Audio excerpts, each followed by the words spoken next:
오늘 말씀의 제목도 함께 합독합니다. 시작. 내가 그리스도를 위하여. 아멘. 7절에 나와 있는 말씀을 제목으로 잡았습니다. 여러분, 우리 신앙생활의 근본 목적이 주 안의 기쁨을 누리는 것인 줄 믿습니다. 여러분, 우리가 빌립보서 말씀을 통해서 주일 은혜를 나누고 있는데요. 빌립보서 말씀의 주제라 하면은 기쁨이라고 할 수가 있습니다. 감옥에 있지만, 바울은 감옥에 있지만 주님이 주시는 기쁨으로 충만하여서 빌립보 성도들에게도 기쁨으로 살라고 반복하여 권면을 하고 있습니다. 그래서 빌립보서를 부를 때 기쁨의 서신이다 이렇게 부릅니다. 기쁨의 서신이다.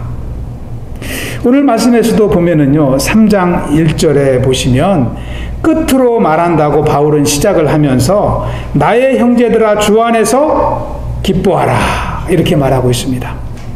내가 마지막으로 여러분에게 권면하는데 여러분 기뻐하십시오 이렇게 말하는 것입니다. 1장에서도 바울은 1장 4절에서도 기뻐하라고 이렇게 말씀을 했고요.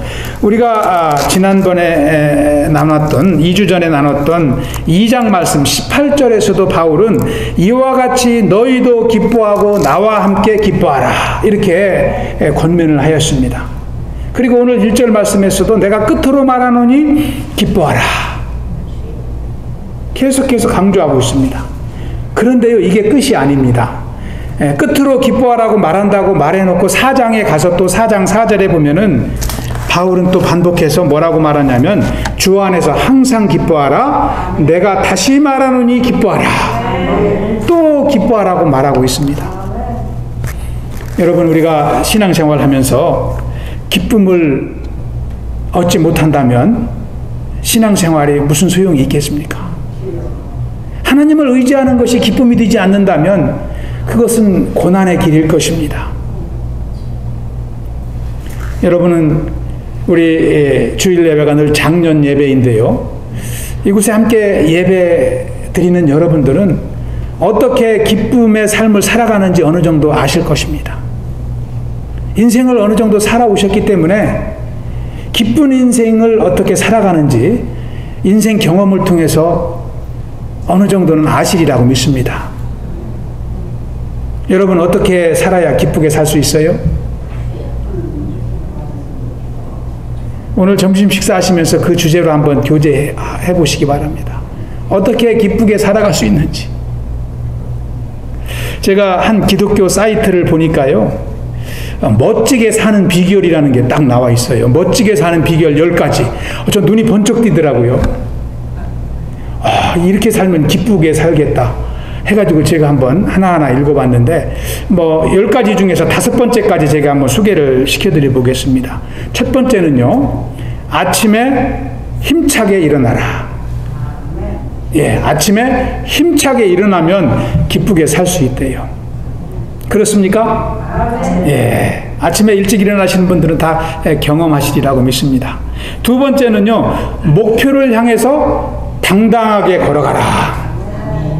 당당하게 걸어가라. 그러니까 의욕적으로 힘차게 감당하라는 것이죠. 세 번째는 멋지게 살기 위해서 미루는 습관에서 벗어나라는 거예요. 오늘 할 일 내일로 미루지 말고 오늘 하라는 것이죠. 매일매일 주어진 일을 책임있게 감당하게 살 때에 멋진 인생을 살 수 있다는 것입니다. 네 번째는요, 시간을 정해놓고 책을 읽어라. 우리 성도들에게 말씀을 드리면 날마다 성경을 읽고 묵상하는 삶이라고 할 수도 있겠습니다. 또 우리가 기독교 신앙서적도 얼마나 많습니까? 그러한 것들을 1년에 몇 권씩 읽어가면서 그것을 통해서 우리가 지혜를 얻고 또 교훈을 얻는 것이죠. 다섯 번째는요, 웃으라는 거예요. 웃는 자가 승리한대요. 우리가 웃을 일이 없어도 억지로 웃으면 암세포가 떠나간다고 하잖아요.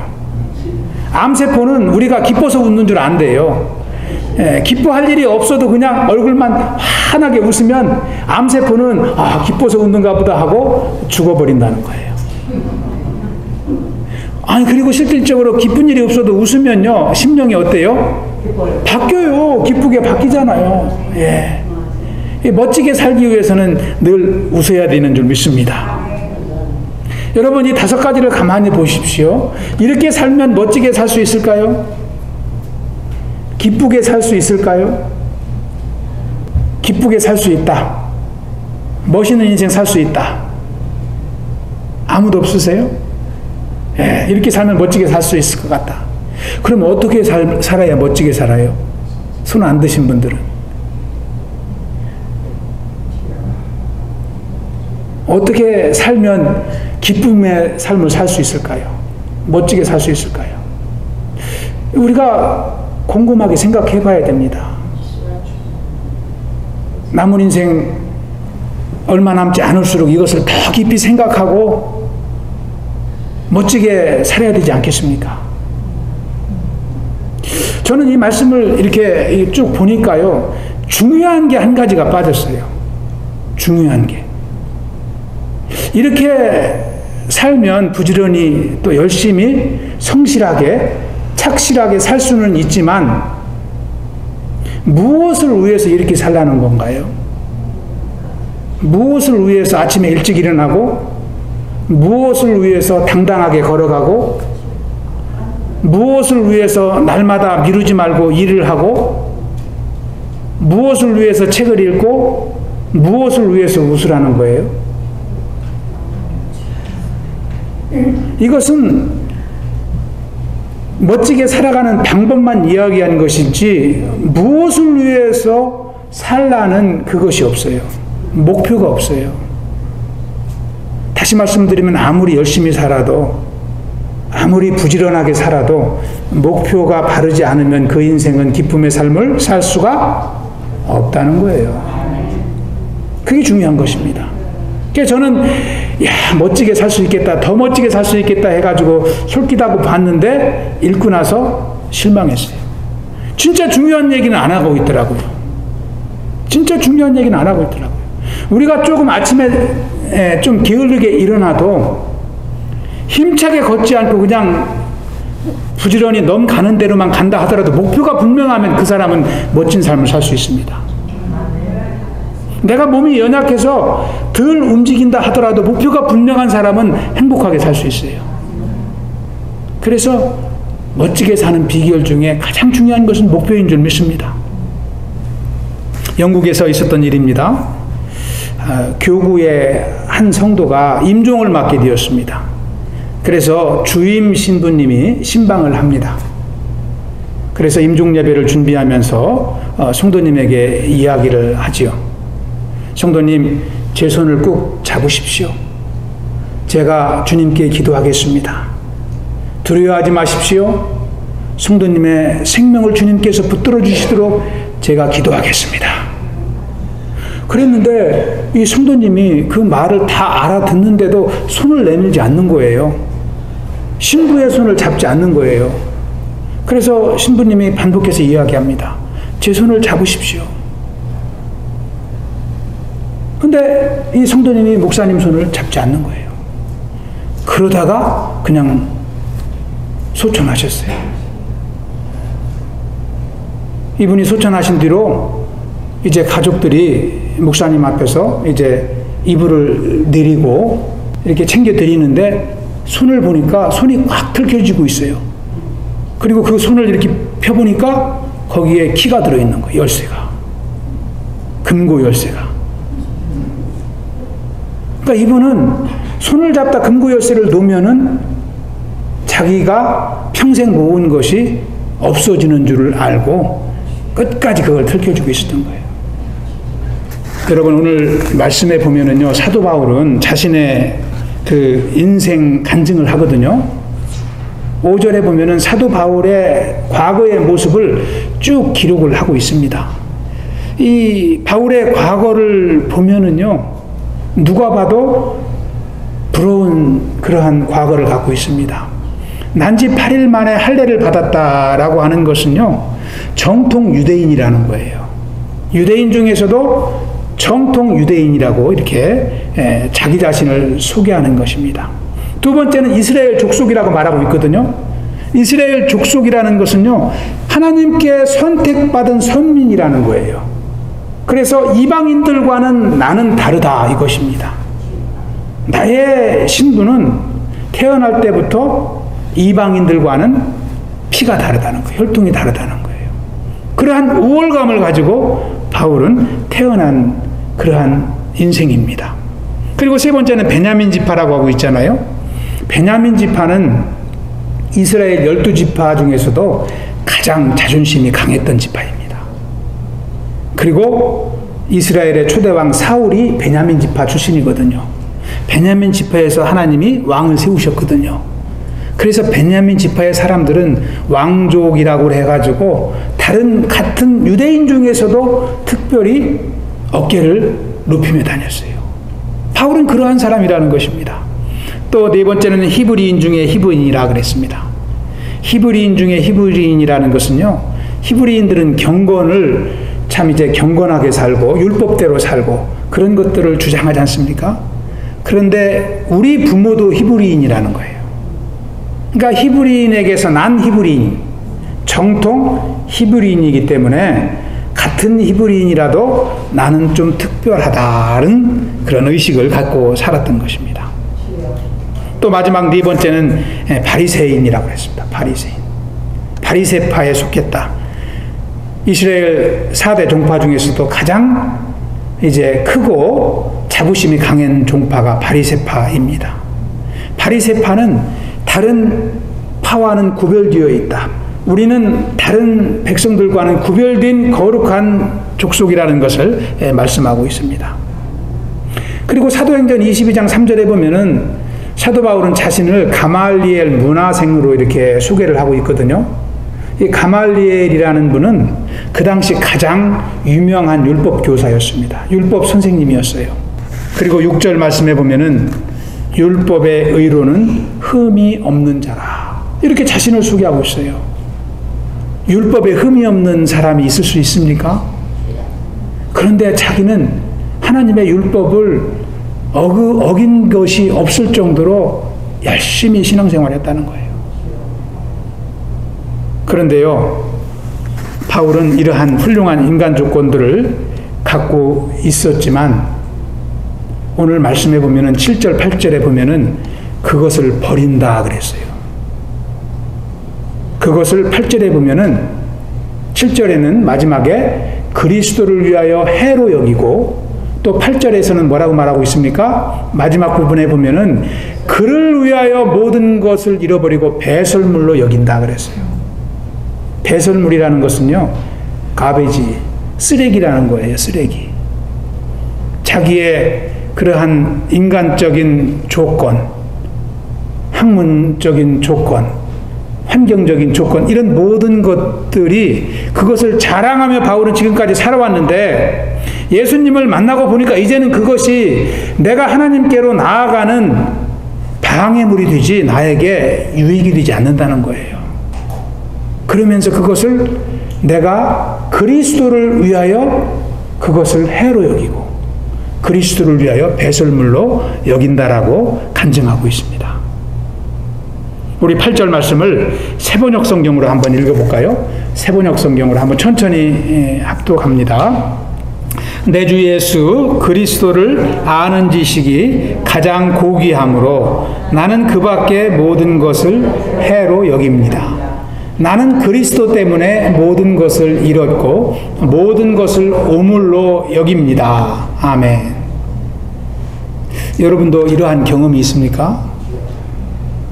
내가 자랑했던 것, 내가 귀하게 여겼던 것, 내 인생의 목표로 삼았던 것, 그런 것들이 예수님을 만나고 보니까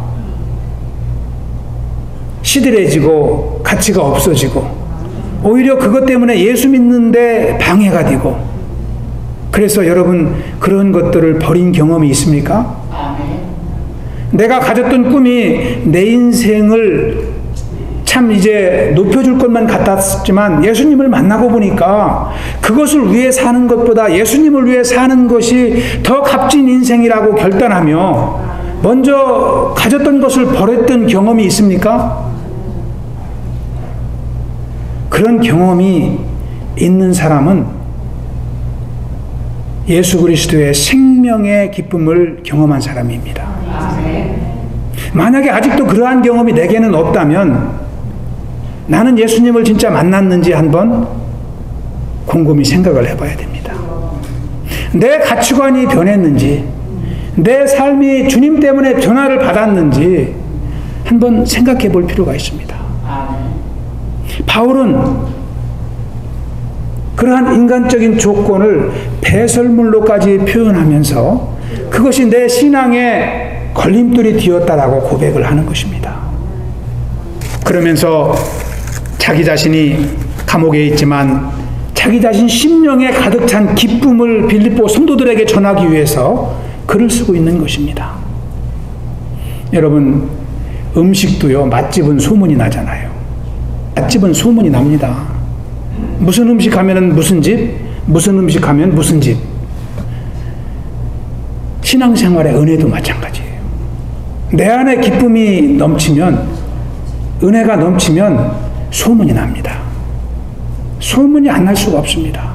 바울은 감옥 안에, 로마 병정들이 바울을 감옥 안에 가둬놨지만 그 소문이 아시아 지역으로, 유럽 지역으로 다 흘러가는 거예요. 전 세계로 흘러가는 거예요. 왜요? 그 소문을 성령께서 역사하시기 때문에. 저와 여러분 안에도요, 구원의 은혜가 충만하다면 그 소문이 다 납니다. 다 기쁨이 흘러갑니다. 바울은 그 기쁨을 빌립보 성도들과 나누면서 몇 가지를 당부하는 말씀이 오늘 말씀의 본문입니다. 2절과 3절을 보시면 바울은 그러한 기쁨의 인생을 위해서 여러분들이 신앙생활 가운데 주의할 것이 있습니다. 그것을 말씀하는 것입니다. 첫 번째 2절을 보시면 형식적인 신앙생활을 버리라 이렇게 말씀합니다. 2절 한번 다시 합독해 볼까요? 2절 말씀 시작. 개들을 삼가고 행악하는 자들을 삼가고 몸을 상해하는 일들을 삼가라. 좀 이렇게 표현이 조금 이렇게 과격한 표현을 쓰고 있습니다. 개들을 삼가고 그랬습니다. 개를 개라고 부르면 그것은 욕이 되지 않습니다. 그런데 사람을 개라고 부르면 어떻게 될까요? 그럼 금방 싸움이 일어나겠죠. 바울은 자기와 똑같은 유대 민족들을 개들이라고 부르고 있어요. 개. 그 당시에는요, 오늘날에는 개를 집에서 많이 키우지 않습니까? 애완견들을 귀엽게 키우는데 그 당시에는 다 개를 노아먹였습니다.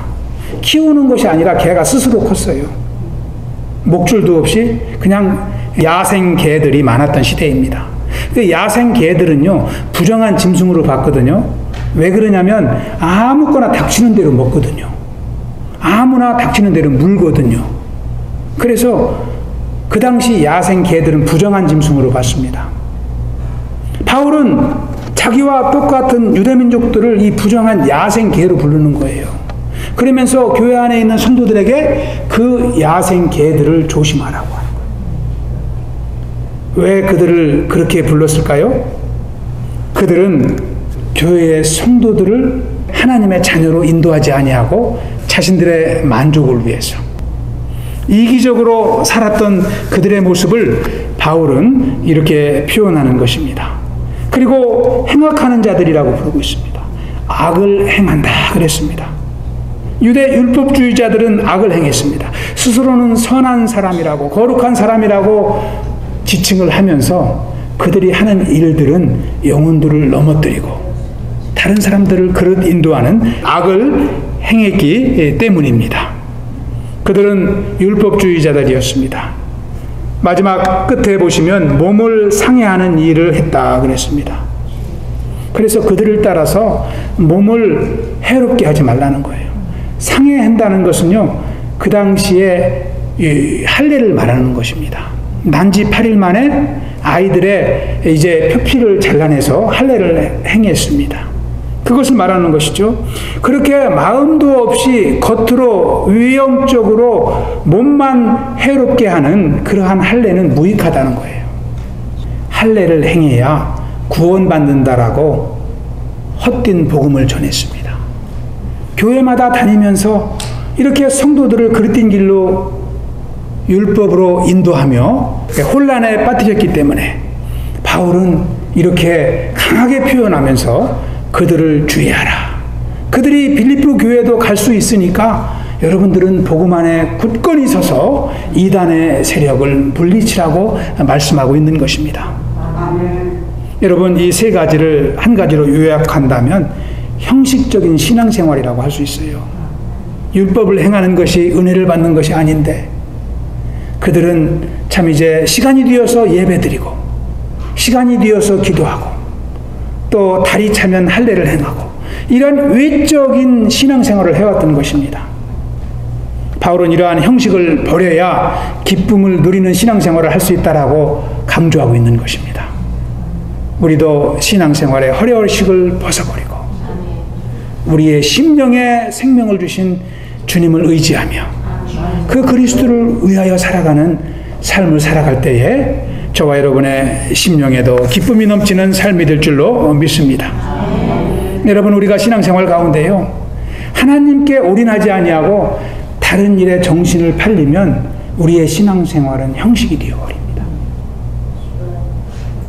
그것이 무엇이 되었든지 간에 그것이 일이 되었든 비즈니스가 되었든 취미 생활이 되었든 아니 그렇게 큰 게 아니라도요 우리가 즐겨보는 연수국 하나에도 빠져 있으면 우리의 신앙생활은 형식이 될 수 있어요. 주일날 저녁에 재밌는 연수국 한다고 해보세요. 주일 예배보다 그 시간이 더 기다려져요. 말씀보다도 지난주 연수국이 더 머리를 뱅뱅 돌아요. 참이 무섭습니다.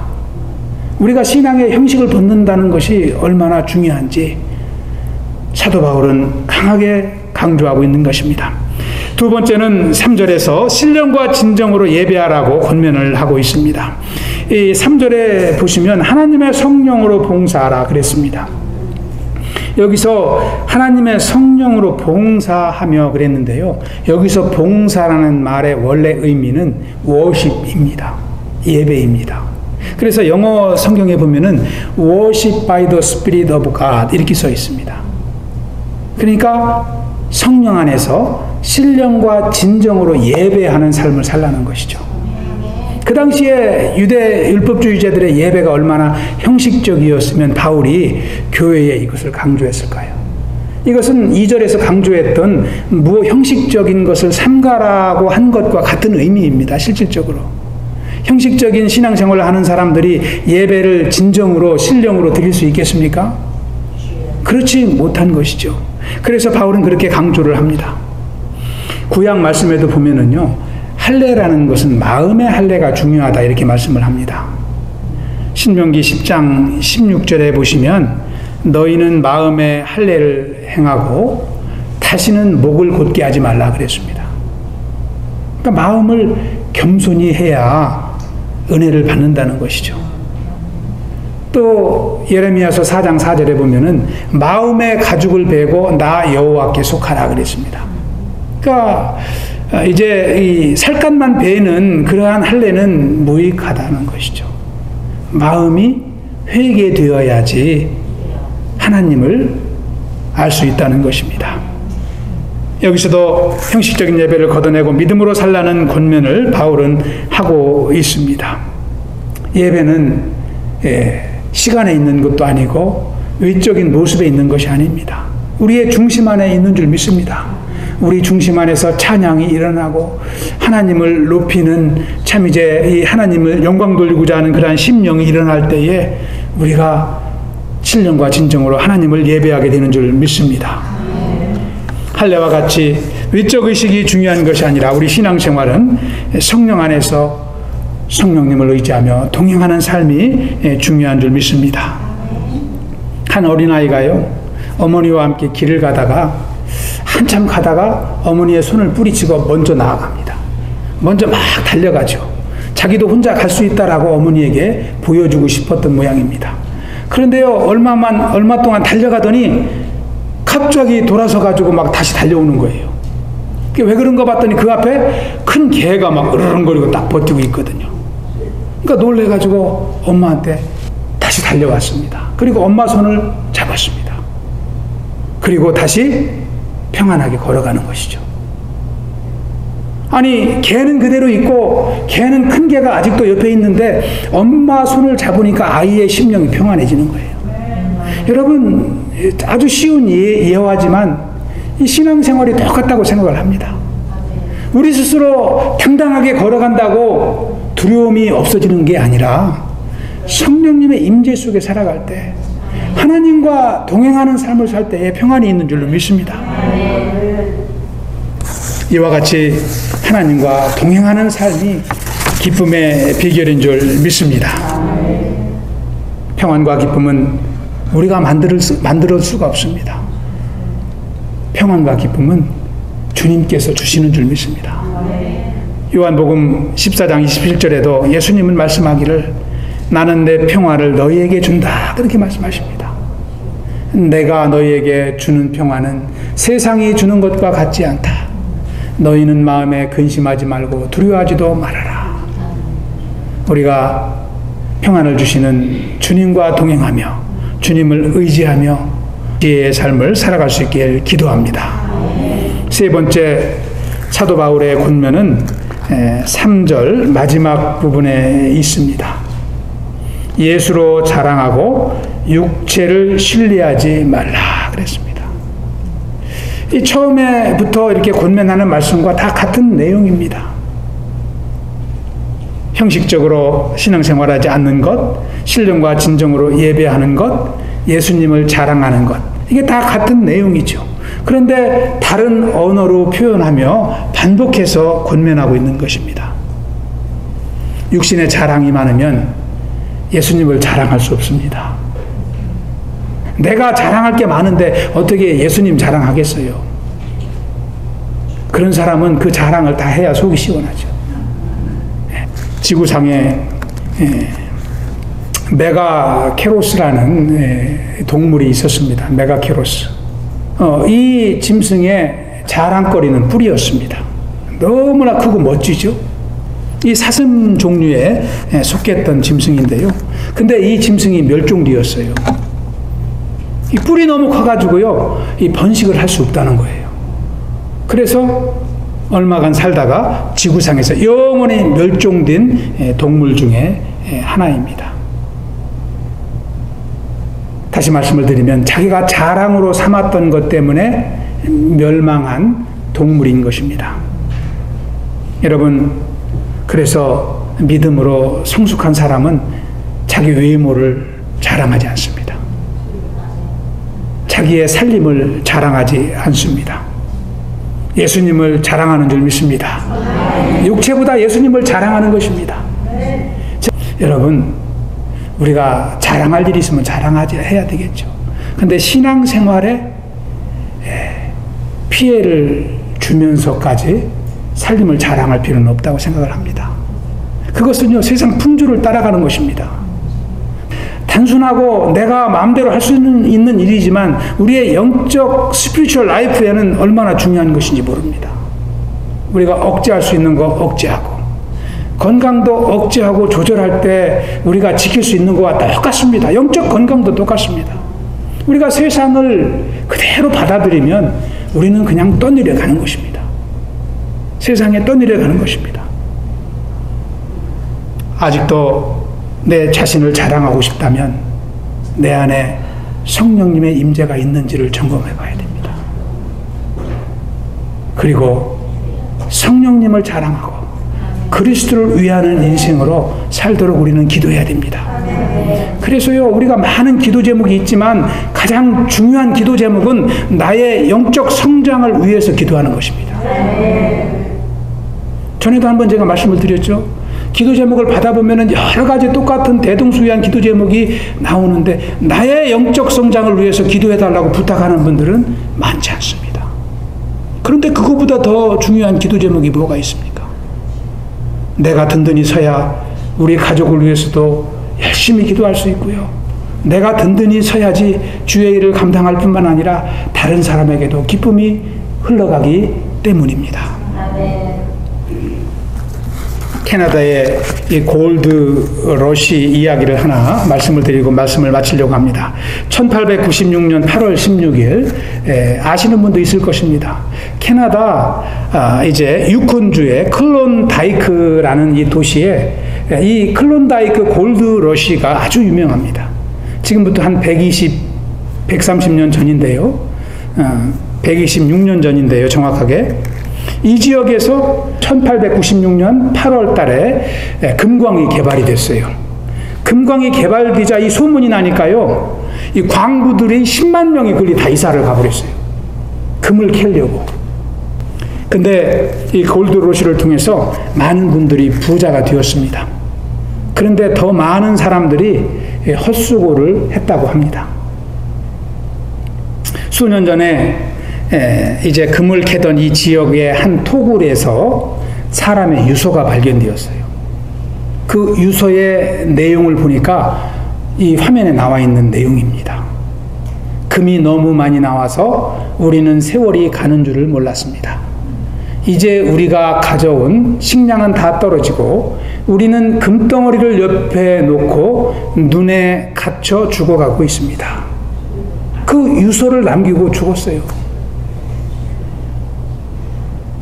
너무 깊이 들어가고 금만 바라보고 거기서 먹고 자고 하면서 금을 캐다 보니까 세월 가는 줄을 몰랐던 거예요. 이 정도면 됐다고 욕심이 채워지고 나서 금덩어리를 갖고 나오려고 보니까 눈으로 온 토굴이 막혀있고 양식은 떨어져서 나올 기력이 없고 금을 바라보고 그냥 죽은 거예요. 유서를 써놓고. 여러분, 얼마나 허망한 인생입니까? 가끔가다 금을 캐는 일을 좀 중단하고 밖에 나와서 바람도 쐬고 계절이 지나가는 것도 좀 보고 그랬다면 겨울이 오는 걸 알았을 것입니다. 눈이 내리는 것을 알았을 것입니다. 그런데 정신없이 금에만 올인하다 보니까 그 금으로 인해서 생명을 다하게 된 것입니다. 여러분, 우리 인생도 똑같지 않습니까? 내가 지금 시선을 고정하고 달려가고 있는 것이 무엇인지 우리는 다시 한번 주위를 살피며 한번 생각해 봐야 됩니다. 나는 지금 무엇을 향하여 열심히 나아가고 있는지 기도하며 주님께 물어봐야 됩니다. 겨울이 오기 전에, 내 인생에 더 늦은 기간이 오기 전에 우리는 한번 살펴봐야 됩니다. 저와 여러분이 지금까지 자랑했던 것들이 있다면 참 우리가 바울과 같이 담대하게 배설물과 같이 내려놔야 될 줄로 믿습니다. 하나님은 그의 나라와 의를 위하는 인생을 그냥 두지 않습니다. 너희는 먼저 그의 나라와 의를 구하라. 그리하면 이 모든 것을 너희에게 더하시리라 그랬습니다. 우리가 구하는 것보다. 저와 여러분이 오늘 말씀을 통해서 오늘 제목이 내가 그리스도를 위하여 그랬습니다. 다른 성도님이 그리스도를 위하여 사는 삶을 위해서 기도하는 것도 중요하지만 내가 그리스도를 위하여 살아가는 그러한 삶이 너무나 중요한 줄 믿습니다. 오늘 저와 여러분의 심령 안에 부어지는 하나님의 참 이제 은혜와 기쁨이 우리 주위로 흘러가고 또 온 세상으로 흘러가는 축복의 삶이 되시길 축원합니다. 우리 마지막으로 함께 서로 인사합니다. 예수님을 자랑합시다. 기도하겠습니다. 하나님 아버지 감사합니다. 주님께서 빌립보서 말씀을 통하여 또 우리의 인생을 돌아보게 하시고 또 그리스도를 위하여 살도록 소원 주신 것을 인하여 감사를 드립니다. 날마다 성령의 임재 속에 또 성령의 동행하심을 통하여 하나님의 지혜를 누리게 하시고 은혜를 누리게 하시고 주님의 능력과 기쁨을 누리는 귀한 인생 살아갈 수 있도록 축복하여 주시옵소서. 아버지께서 코브교회를 축복하여 주시고 온 성도님들 한 분 한 분을 기억하여 주시며 하나님의 자녀여 주님의 일꾼이요 또 능력의 인생으로 세워주시기만을 간절히 기도합니다. 그리하여 저들의 심령 안에 참 이제 이 기쁨이 흘러가게 하시고 또 한 영혼을 구원하는 귀한 인생을 살아갈 수 있도록 인도하여 주시옵소서. 예수님 이름으로 기도하옵나이다. 아멘.